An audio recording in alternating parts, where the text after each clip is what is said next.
Hello, welcome to the Brighter Thinking Pod from Cambridge University Press. I'm your host for today, Georgia Robinson. On this episode, we're going to dive into student well-being and mental health, and we have two very exciting guests here with us. Firstly, I'd like to introduce Ros McLellan. Ros is on the Faculty of Education at the University of Cambridge and is a researcher specialising in children's well-being and motivation. Ros, welcome to the show. Hello. And secondly, we have Tamsin Ford here with us.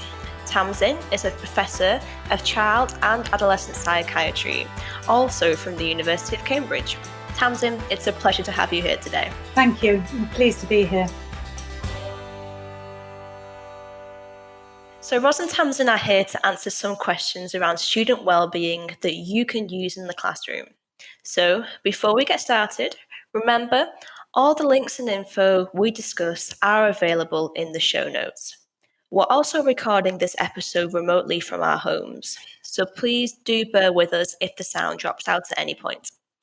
And finally, if you want to have your say on this topic of well-being, you can get in touch with us on Twitter using the hashtag BrighterPod or by tweeting us at CUP Education.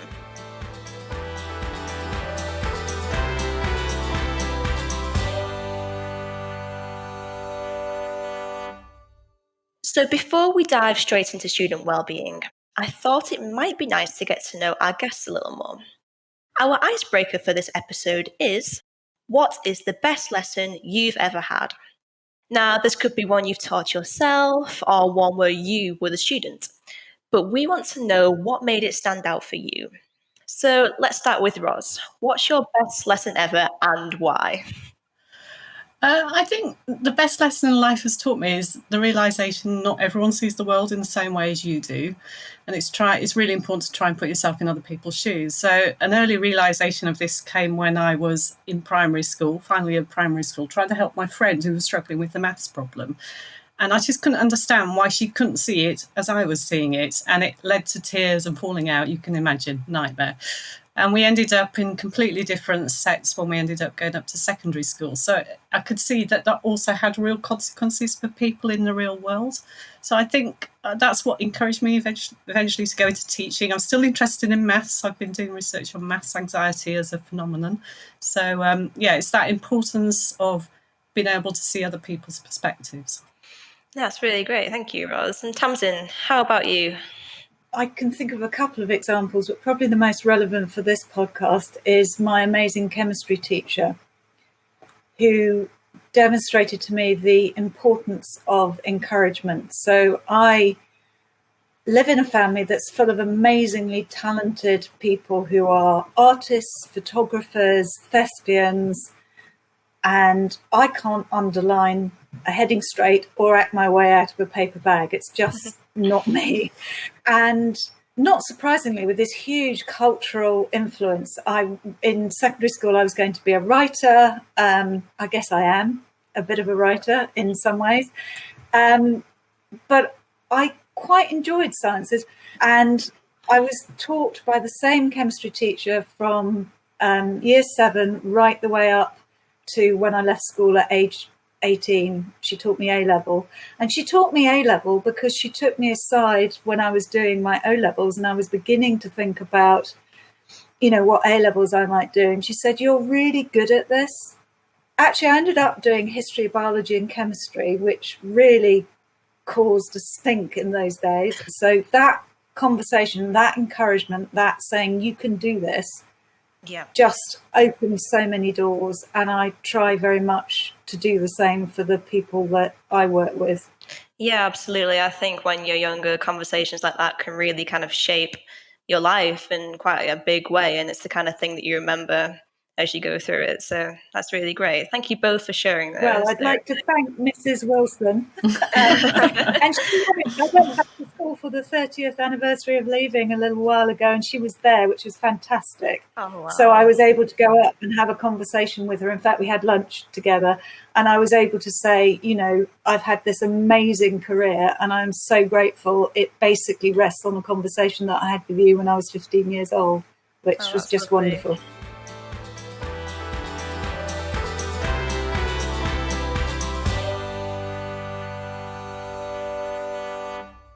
So now we're going to move on to question 1. And this is, in what ways could a teacher approach a student they suspect to be struggling with their mental health? Now, I think this one is quite topical, especially with the impact that COVID-19 has had on students and their well-being. So Tamsin, shall we start with you on this one? Yes, I think it's a really good question. And it's a question that I've had, conversations with both in my professional life and socially with friends of mine who are teachers who contact me, when they're really worried about someone. I think giving the young person an opportunity to speak if they want to. It depends on the level of urgency. There are times when perhaps you are so worried about the level of distress that you perhaps need to take someone aside and say, I really don't think you're okay. Are you okay? What's going on? If someone's being very out of character. But actually, it's probably better. And again, it depends a bit on the age of the child. So let's assume for now we're talking about someone in their early to mid-teens.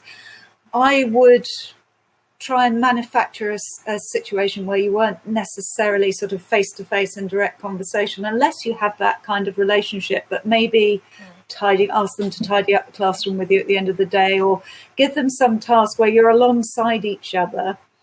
So, for example, people who work in children's homes quite often manufacture car drives because the young person is sitting behind them and it's less kind of intense, and it's amazing. And, it's a technique I use with my own children.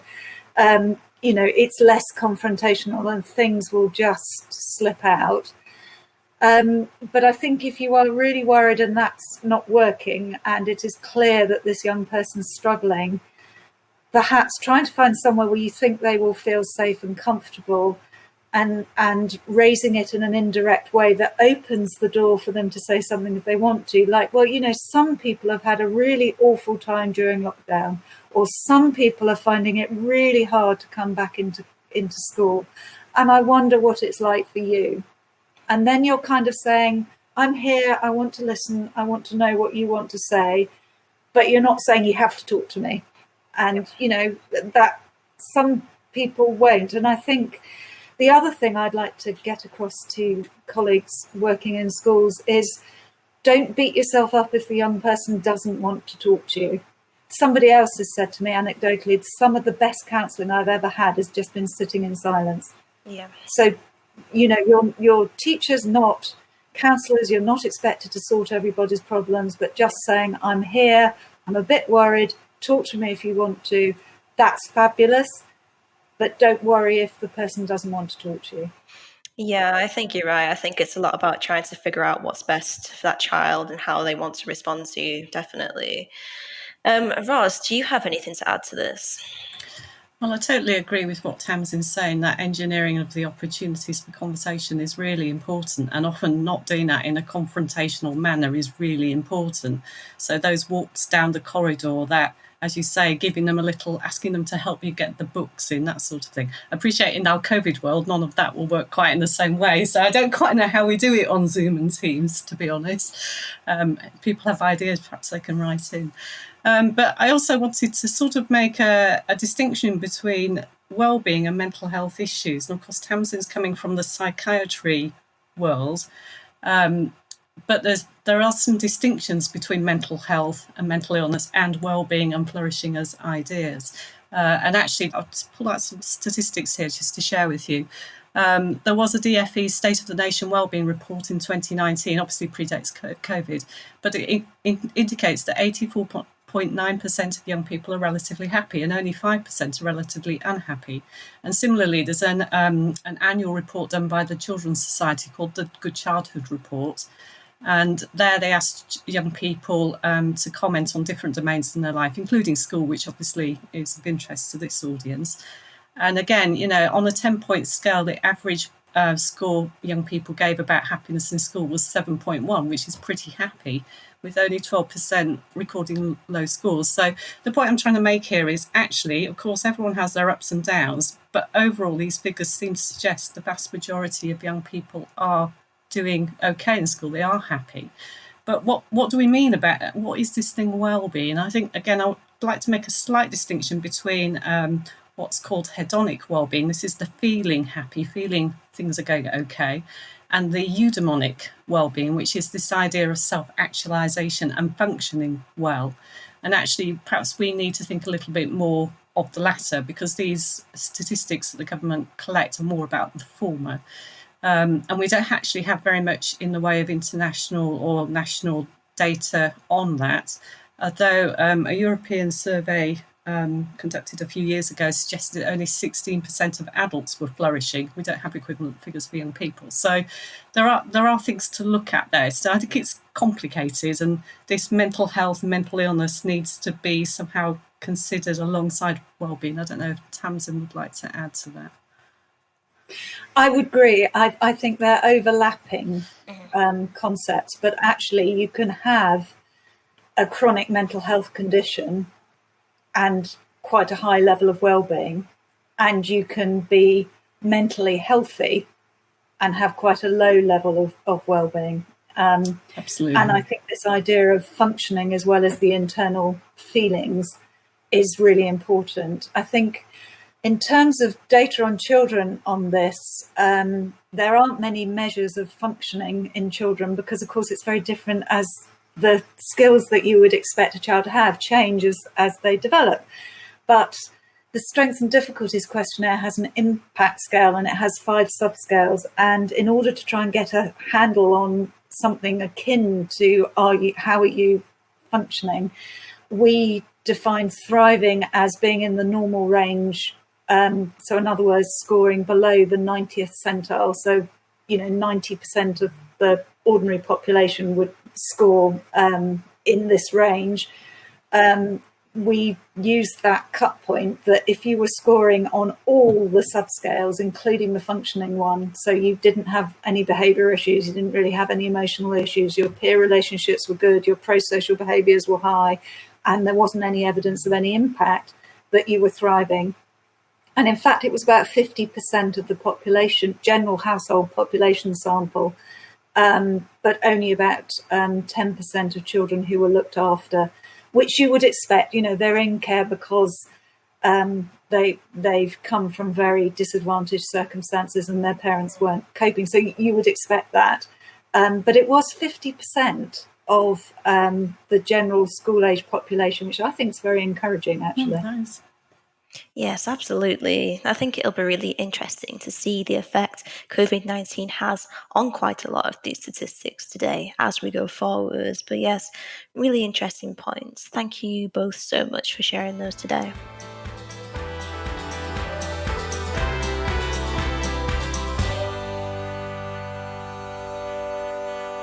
So that leads us nicely onto question 2. We know student well-being is an important topic right now, and that some struggling students will ask a teacher for help. But I wanted to discuss how to spot the signs that a child might be struggling, because there may be some students that aren't very comfortable talking about their feelings, as we've already touched on. Ros, do you have any suggestions for this? Well, this is a tricky one, isn't it? Because, Tamsin's already mentioned the Strengths and Difficulties Questionnaire and the idea of different types of behaviours that are assessed with that. And it's the kind of externalising behaviour, the conduct problems that teachers immediately notice because generally they disrupt learning. So it's the quiet, withdrawn ones that are more difficult to spot.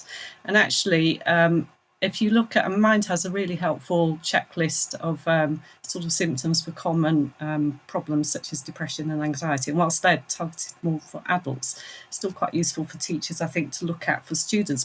But in themselves, they're quite difficult because, it could be they're either gaining weight or not gaining weight, or sleeping too much or sleeping too little. So it's very difficult, I think, to spot the symptoms. I think what's key probably, and I'm sure Tamsin would say more, is whether you notice a slight difference in a child's behaviour. And it can be very small. You might find they've stopped talking to their friends, or they may just be slightly doing something in a different way. And it's not immediately apparent, but because a teacher is likely to be spending time with that young person and will know them quite well, they're probably quite well placed actually to spot a small difference, but you have to tune into it. It's almost like you have to do, as a teacher, a mental audit of the kids in front of you and think, are they different? Are any of them, am I worried about any of them? Have they changed in any sort of way? Yeah. And then trying to have that sort of conversation with them, open the channels of communication to see if they want to talk to you. But as Tamsin said, they may not want to. Yeah, absolutely. And Tamsin, do you have anything to add on that? Well, I totally agree with everything that Ros has said. I think she's made some really important points.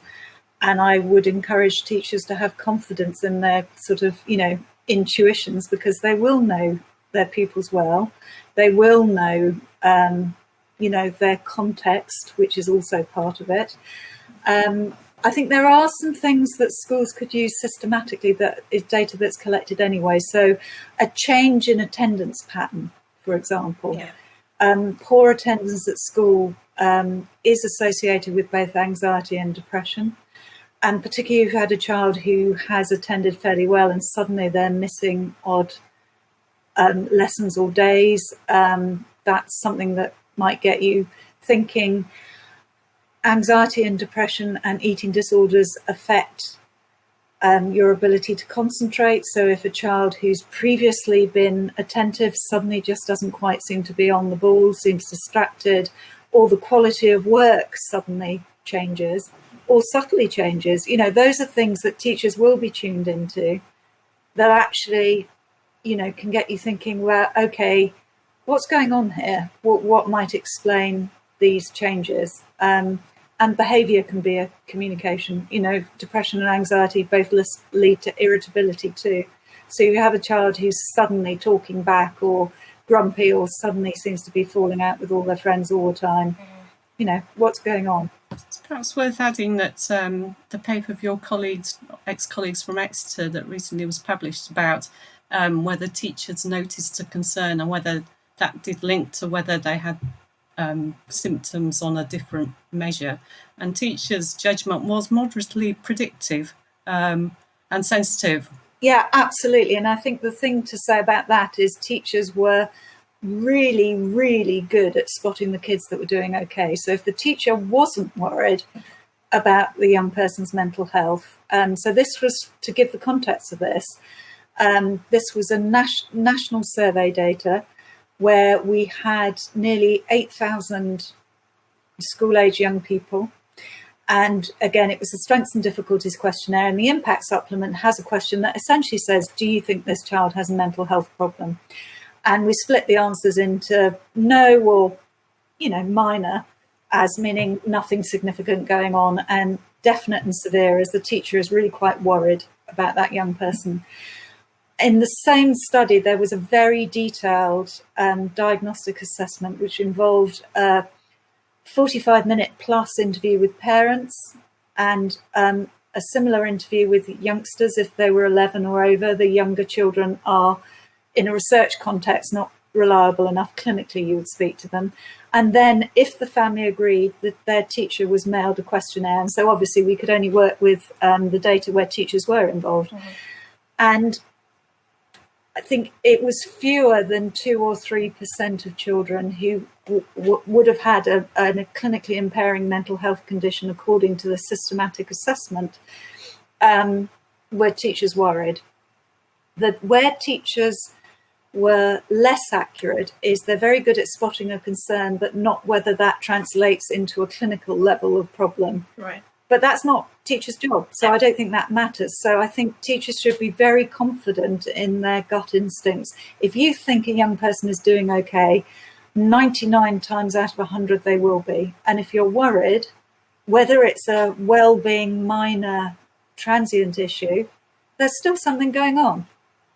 Absolutely, I agree. And I think it's good for teachers to know this, because perhaps they're worrying about this, but actually their professional judgment seems to be quite sound according to at least that evidence. Yeah, that's really interesting. Yeah, thank you.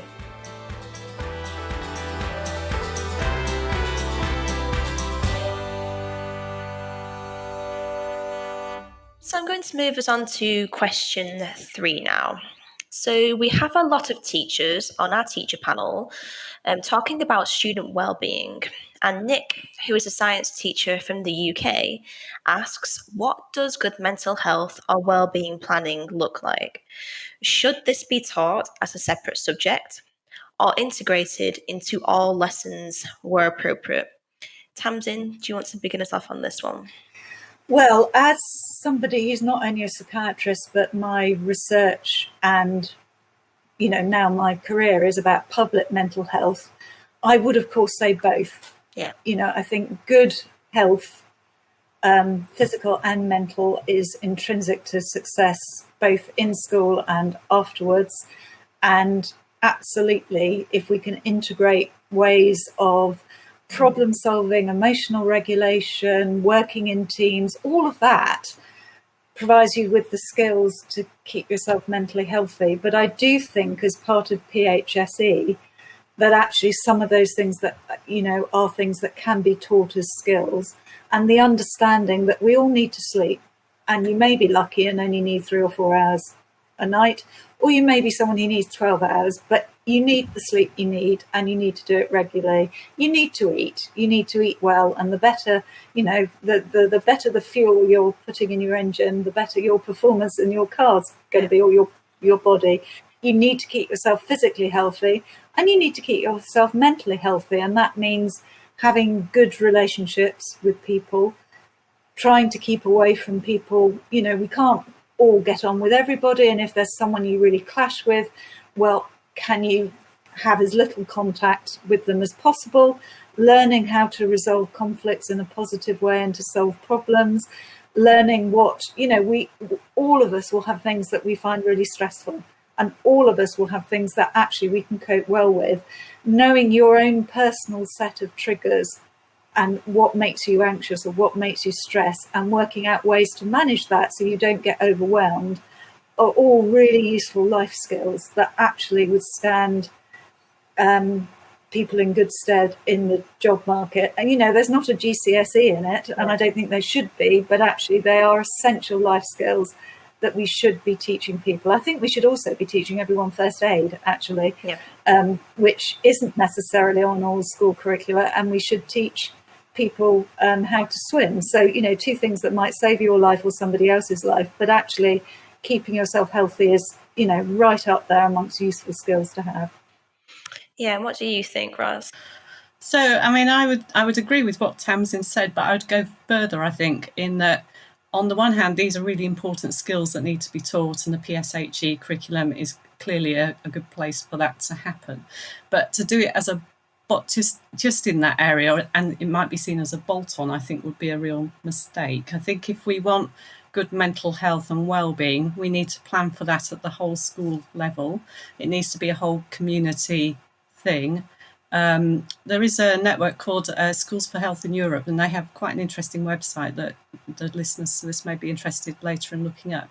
But they talk about 5 core values that underpins planning a whole school approach for this. So these are equity, sustainability, inclusion, empowerment, and democracy. And I think those core values are things we should be taking into account when we think about the school as a complete ecosystem, embedded obviously within the broader education system. And within that, they talk very strongly about you need a whole school approach. So you need to be looking at your policies, you need to be looking at individual teachers in all subject areas and what messages they're promoting in the curriculum relative to their areas. So just having it in PSHE alone, I don't think will work. I do wonder, I'm not an educator, and I don't know a huge amount about school cultures, but actually having somebody like, we have someone designated to look out for children who have special educational needs. We have someone designated to look out for children who are looked after. And maybe there needs to be a dedicated role within school backed up with time to deliver on that role, about thinking about how you enact that whole school policy and how you link all the bits together. I totally agree, Ros. Absolutely agree. I know Wellington College have tried this over the years. It's quite a well-known private school in the UK where they have a curriculum for wellbeing. It was quite high profile a few years ago. But it And the people talked about that, but it's actually embedded within a broader school approach. And I think that's why it works, not because of the happiness curriculum that, was talked about in the media. And there's various schools across the world. There's a famous school in Australia where they take a positive psychology approach to the curriculum. But again, it's not an individualized little thing within a small area of the school. It has to be seen across the school, which is why these core values, I think actually they sound a bit abstract, and I guess teachers listening will say, well, what do we mean by empowerment and inclusion? But it's, these are really important things that have to underpin what physical things the school does. And actually the She Network has case studies on its website, so if teachers are interested, they might find it useful to look that up. Yeah, absolutely. Because I suspect as well, a lot of teachers listening will be thinking, how do I find time to integrate this with an already hectic schedule? So I think you're right that there does need to either be one person or a group of people who kind of take ownership of that and really embed that in the school, definitely. It needs to come from the top. The senior leadership in the school have to be behind this idea and give it resource and time. Yeah, absolutely. Absolutely. And it can't be something that you're trying to shove in. I think it just needs, you talked about embedding it, Ros. I think it needs to be kind of second nature within the whole school approach, and then backed up with assemblies and, all lots of different individual ways, but actually it just becomes something that this is how we do it in this school. It's so sort of embedded, you almost can't see it, and it doesn't feel like an extra thing that you're trying to do. It's just the way we do things here. I agree totally. Absolutely. Great. Thank you both for your thoughts there.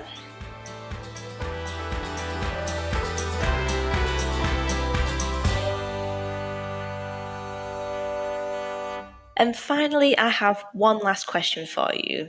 And this one is from Lindsay, a teacher in Malaysia. And she asks, how can we manage the mental health of students and parents, as parental stress often impacts heavily on students, their study, and even their career choices? And shall we start with Ros here on this one? Well, absolutely. I totally agree with Lindsay's comments that parental stress does impact upon young people in school. There's quite a well-known model of development developed by a guy called Bronfenbrenner, who talks about ecological systems, nested systems. So you have the individual with microsystems, so the school, the parents, and then these systems are all embedded within broader systems linked to society. So clearly, if someone loses their job and then comes back and takes it out on the child, then the child is going to internalize and have a problem with that potentially. So I absolutely agree that that will happen. So the way to think about that, if we think from a Bronfenbrenner kind of systems perspective, is you need to work out with the community to some extent to at least help parents to understand how their worlds impact upon their children's world in terms of learning. But again, I appreciate that sounds a bit woolly. It's quite difficult to do. But again, if you go with this sort of health promoting schools idea of it being a community and working with community and having initiatives to have the community in and work with the school, I think there can be ways to make that happen. I mean, certainly, in Cambridgeshire around here, the idea of community schools and a village college was premised on that very idea of working out with the community. So that's one side of it. But the other side of that, I would say, is particularly as children get a bit older and are adolescents, it's not just the family it impacts upon young people. Actually, peers and teachers are also strong influences on, what young people do. So you're thinking about, for instance, career choices and whether parental stress may impact upon that. Well, yes, but also teachers and peers make a big difference to the sort of choices young people make. So again, to go back to these values from the schools network, this idea of empowering young people and giving them a sense of agency so they can make their own choices, I think is really important. And schools can do quite a lot to facilitate that through role models. I mean, we started this programme with Tamsin telling us about that really influential chemistry teacher on her whole career. So to go back to that, I think teachers can do quite a lot, even within the situation of, parental stress, and particularly in COVID, impacting upon young people. Tamsin, do you have anything to add? I think you've just made a really important point, Ros, which is teachers should not underestimate, just how much they can support young people with a kind word, with interest. There's a very famous seminal study by Michael Rutter and I think David Quinton of young women from the East End of London who'd grown up in children's homes, who were then followed into their mid-20s. And one interested adult, who often was a teacher, these youngsters had come from very deprived backgrounds, had really quite horrendous histories, had ended up in the care system. But one interested adult along the way, if in a sort of interview, they could name one person who'd taken interest in them. And it was very often for many of these young people a teacher when they were a child. That was one of the things that predicted them coping. The other thing was, coming back to peer influence, was whether they chose a partner who was supportive or recreated their, often domestic violence type backgrounds. And I think with schools that function as a community, one of the things that predicts young people's mental health problems and children's mental health problems is parental poor mental health. And, it's not just young people that have been having a tough time during COVID, it's families as well. But actually, we do have some treatments that work. And gently, having the same slightly awkward conversation about, you all right? Do you think maybe you need to go and see a doctor? Encouraging people to look after their mental health for the sake of their children as well as themselves. I don't think that's necessarily a role for the teacher, but, most schools have somebody who has a pastoral care role. Some schools have parent support advisors who actually have that particular role, actually actively encouraging parents to go and seek help if they are anxious and depressed, whether it's talking therapy or it's antidepressant therapy or both, actually is very likely to have spillover effects on the child. And the final element of this, which we haven't yet considered, is the impact of child mental health on the parent. And it's really interesting. There's lots of studies about the impact of poor parental mental health and very little going back the other way. But of course, to have a child who has any significant health problem is hugely stressful and anxiety provoking. And when it's stigmatizing and, maybe they can't get into school, or maybe it's really impairing with their ability to access the curriculum, that is hugely stressful. And actually having those conversations about how are you finding this? Do you have enough support? Not necessarily that the school should provide support, but maybe they can signpost parents to places where they could get some support, either as a family or individually for the parent themselves. But we shouldn't underestimate how stressful it is for parents if their child is struggling.